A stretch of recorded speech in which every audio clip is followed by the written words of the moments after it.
Yo, what is up guys? It's the Goblin, and today's video what I have for you guys is some XR2 gameplay here on Nuketown. This is the second round of a domination gameplay. At the end of this gameplay I end up going 72-6, and this round I do some pretty good work with the kill streaks and with the XR2.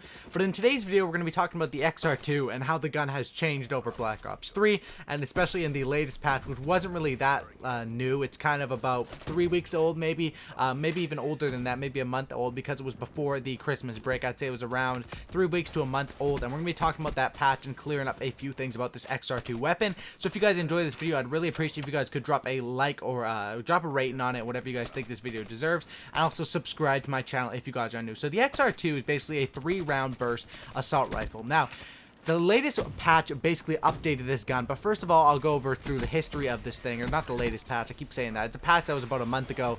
I covered the patch, of course, I always cover all the newest patches, but then the XR2, I realized that this kind of slipped through the cracks, and it really deserves its own video. So when the game first came out, everyone thought the XR2, and me personally as well, thought it was one of the better guns in the game, and it was, and it still is a good gun. However, once everyone started hitting 55 and unlocking the M8, the M8 was pretty underpowered at the start, but they've buffed the M8 about 2 or 3 times since the game came out, while nerfing the XR2, which basically put the M8 above the XR2. Now, in this patch that happened about 3 weeks to a month ago, they actually did buff the XR2 as well, and I saw a few people's videos talking about the XR2 is the new god gun and stuff like that. I will make videos on those as well, talking about when there's a new gun. So I tested out this XR2, and I've tested it out quite a bit, and I kind of put off the video or completely forgot to make the video until now, but I think it's definitely a good video and one worth making. So the new update, or not new update, the update that happened a while ago, what happened with the XR2 is they basically reduced the weapon sway. They did that for a bunch of assault rifles as well, and what they did on the XR2 as well is reduce the recoil. Now, a lot of people are getting excited for this. A lot of people that love the XR2 at the beginning of the game, like me, when I saw this, I got excited.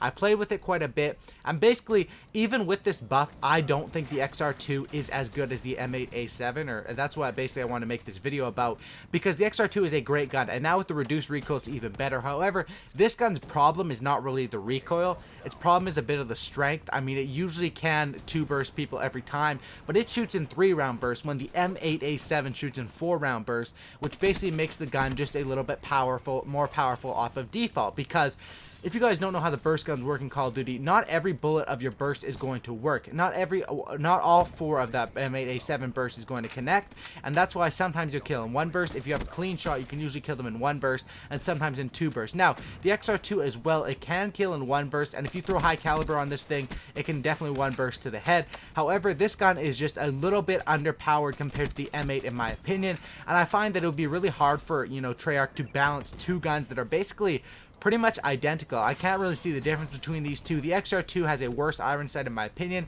and I know a lot of people love the XR2. I personally love it as well, but I do think that the M8 is still a bit more powerful. However, this gun is good, and this new patch makes it very good. It's not the best burst gun in the game, but it is very powerful. As you can see in this gameplay, I'm going off with it 72-6, dropping some kill streaks on these Nuketown people, and this gun is crazy good for posting up, and maps like Nuketown, it can do very well. What I recommend on this gun is rocking it with something like I have now. You really do need a sight on this thing, because the iron sight is not the best. You just post up, stack your kill streaks with combat focus, and that's what it is. So the XR2, in total of this video, the buff is a good buff. It makes the gun better, and it makes it back up there with, I'd say, an average to a bit above average assault rifle. However, it still does not make it as good as the M8A7. Now, some people may disagree with that. If you guys do, leave that down in the comment section below.